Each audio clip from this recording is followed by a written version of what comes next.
What's up, guys? Game Funeral Games, and I'm back to give you my Smackdown Live review. And John Cena is back, and he cut the most powerful promo one could give after coming back. He said, "Enough of this new era BS. It's still the my time is now era," and he put himself as the #1 contender, whoever won the triple threat match later that night, and I'll get to that in a moment. But John Cena was going on about how people was calling him a part-timer and that he's never there, but he put himself in the main event. Well, one of the main events for the Royal Rumble. He says because I can, because he can't, because he's John Cena. American Alpha wins the SmackDown Live Tag Team titles after beating the Usos, Rhino, Heath Slater, and the Wyatts. American Alpha finally did it. I had some worries about American Alpha because they won that tournament. Then we had the Randy Orton joining the Wyatt family just for them to come over along and beat American Alpha to get the #1 contenderships, and then just to beat Rhino and Heath Slater. But American Alpha wins the final 4 elimination tag team match to become SmackDown Live Tag Team Champions, which I'm very happy for them. They were losing momentum, but this puts them right back where they should. They should have had the titles a long time ago. I don't know why WWE just threw in this Randy Orton joining the Wyatts crap and put them in the title picture only for them to become transitional champions, because they only been champions about 3 weeks maximum, 3 to 2 weeks, and then they already lost the titles. And it looks like there was confusion about Luke Harper and Randy Orton getting ready to fight, and Bray had to separate them at the end of the tag match. So I don't know what was the point in making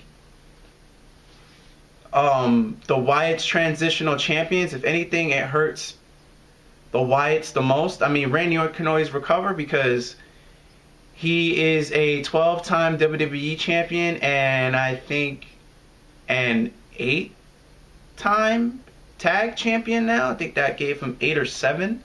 I'm not sure off the top of my head. And I know he's a 3 or 4-time Intercontinental champion. So Randy Orton's good. He's done everything. I think he's done everything. He's won the Royal Rumble, multiple mid-card titles, multiple tag championships, and multiple WWE. So there's really nothing that could at Randy Orton's career, late in his career, there's really no loss that could severely hurt him. He's done.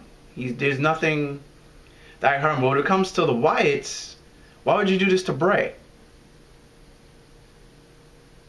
That was Bray's first championship, and was the tag team title, and to only make it last 2 to 3 weeks severely hurts him and the Wyatt family. And the fact that they were the last team and they got pinned, even though it was Randy Orton that got pinned, and Bray wasn't even in the match, which technically kind of saves face for Bray.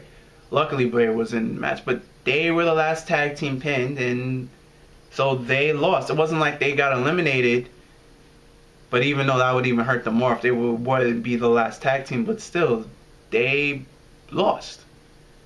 But I'm happy for American Alpha, happy that they finally have the tag titles, which they deserved it. But I don't know. I guess they're gonna just start a feud with Randy Orton against the Wyatt family now. I enjoyed the match between Alexa Bliss and Becky Lynch. Becky Lynch looks like at one point ripped Alexa Bliss whole shoulder and arm out of the socket. And then Alexa Bliss showing that she's double jointed on the elbow, but trying to sell how badly Becky Lynch put her in the disarmor. And then the match was interrupted by this match Luchadores, who we don't know who she is yet.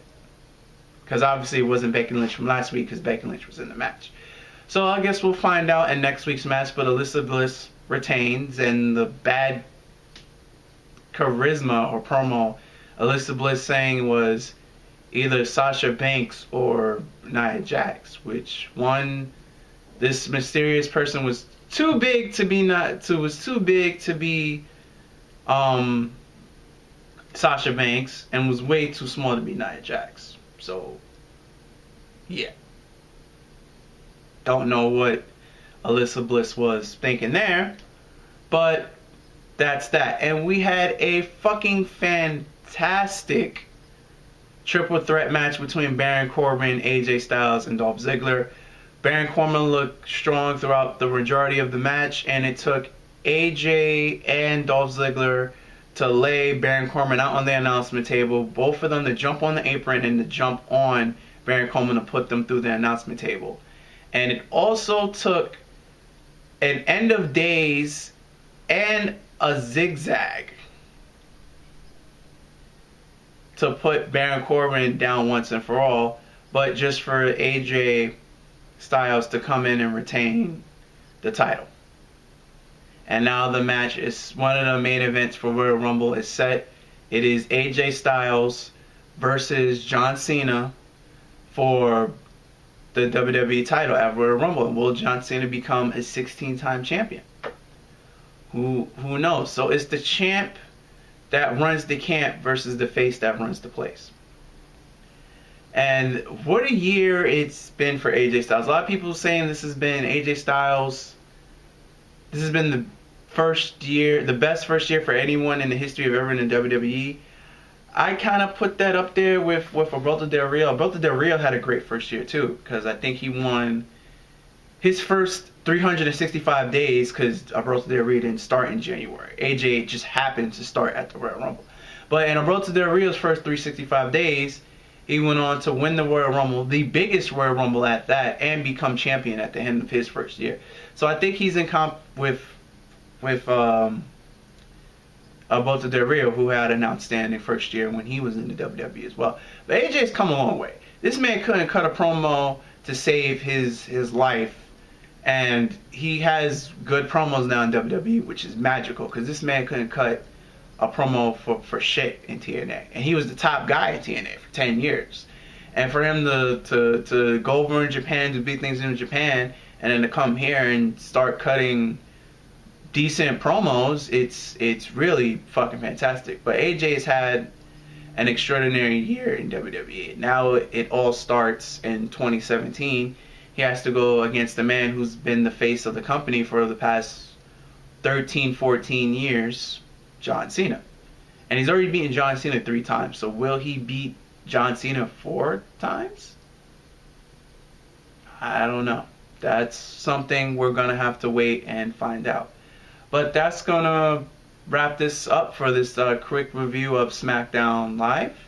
I do not know if I'll have time to make a drama script Saturday because I just reviewed, my last video was a review of Raw and this video is a review of Smackdown. But until my next video, please leave your thoughts and comments in the comment sections below. But until the next video, I'm out of here. Later and peace.